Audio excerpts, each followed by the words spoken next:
Hello everyone, and good evening. It's quite late in the evening, but I just wanted to make a quick video to show the progress I've been working on for the Hunter.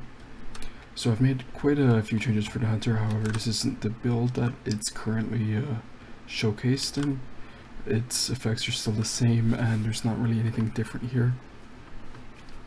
I have planned on making several changes, but again, they haven't come into this one, and a lot of the prototype work I've been working on isn't present here, as you could probably see with the Estus and with the blood vial here. Now, there's a couple of things that I need to make changes of. There's a white ring around the quicksilver bullets, tokens, and there's a oddly shaped ring around the blood vial tokens.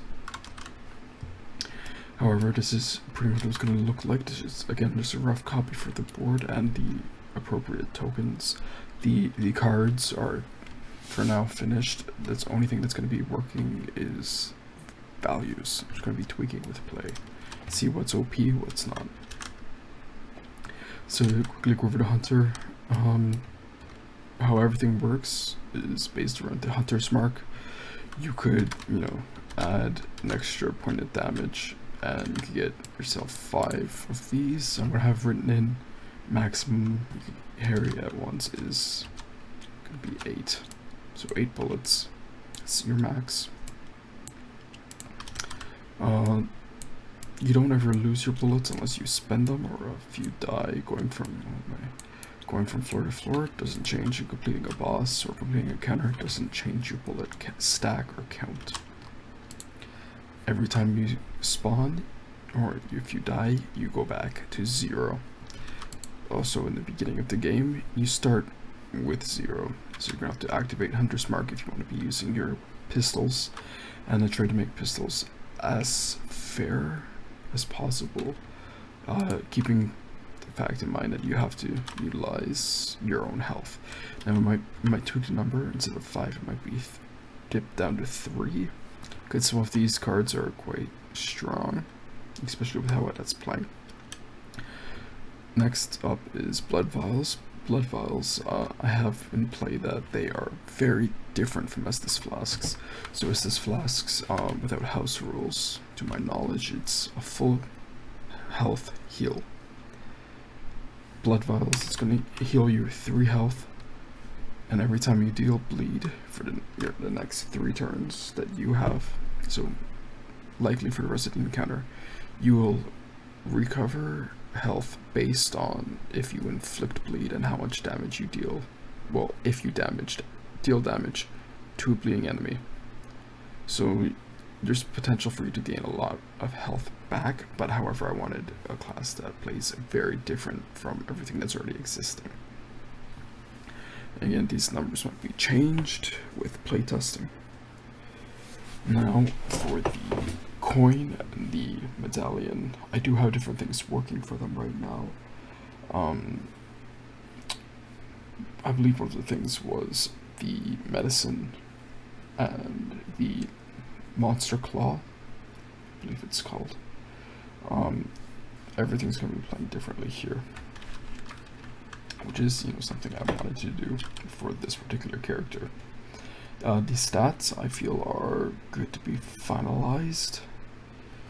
So again, it might change, but for stats I seriously doubt it. So for the weapons, how they work is everything works along with dodge rules. So looking at the pistol, which is one of his starting gears, for the cost of 1 quicksilver, you get 1 dice roll. Now I want to take a note that there's no stamina cost here. I feel like that is to offset the fact that you're rolling very low chances to hit, and to be able to deal damage you need to spend health. So I felt stamina would first of all be very clunky to integrate, and it would probably just not feel good to play. So for Hunter Pistol, we'll say 1 token, and I miss, so that's that. However, I think one caveat would be that while, you know, you do have this rather large 50-50 chance of being able to hit, so 3 out of 3, all damage that you deal does direct damage bypassing armor. And, you know, some of these are very strong, seeing this one, you know, 3 tokens for potentially 3 damage with a push, 1 for 2 damage, 4 damage. Now all of these are written with an asterisk, and that's very important because that means that's up to that number. So let's say you had 3 dodge, let's just say. That doesn't mean that this attack you get 3 dodge rolls. It means you have 1. However, for this one, let's say again 3 dodge rolls, but you spend, you know, your 5 tokens here. Doesn't mean that you suddenly get 4 rolls. You still get your 3 rolls because your max is 3. So it's up to that number. Again, I might be changing the asterisk to a different, I'm not entirely sure. So I feel like all these stand in a general area with each other. You know, obviously Church Cannon's gonna be the strongest number-wise. With the, well, I might have to increase Hunter's Blunderbuss now, looking at the damage side to side. Yeah, definitely. Anyways, that's something else entirely. What I wanted to talk about is these. So Gatling gun, there's a lot going on here. So you spend 3, and you know, I hadn't put in a movement, so this one's not entirely done. So you get 1 movement, push, and it repeats 3 times. So, you know, let's say you just roll these 3, it'll be miss, hit, miss. So that's why it's going to cost 3. However, with the 5, you know, you're going to do that. You're going to do, you know, roll, and so on. You're going to do that 3 times. Now, the cannon is the strongest. I wanted it. You're going to, you know, spend 8. So for the demo, that's everything I put in. It gives you a maximum of 8 damage, and that's direct damage to the enemy. Again, that bypasses shields, which is a whole whack ton of damage. Caveat, you lose 1 evasion. So it's hard, it makes it very hard to build up to that 6. So again, you know, that's something I was considering. A lot of the hunter gear, it's going to be very focused around building evasion and less so around building actual defense. So it will be attainable, just difficult. So last one, repeating pistol. This is one of the higher damage dealing pistols.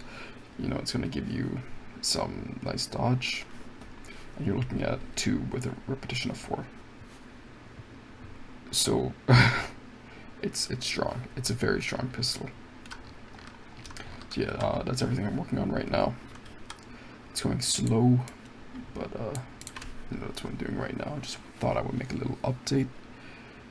Again, thanks for everyone who's been supporting my works, giving me those nice comments. I don't know when the next update will be, and until then, hope everyone has good. If you think some things obviously look way too OP, you know, drop a comment, let me know, because it's going to be a long time before I even get to play testing. So again, thanks for watching, and have a nice evening.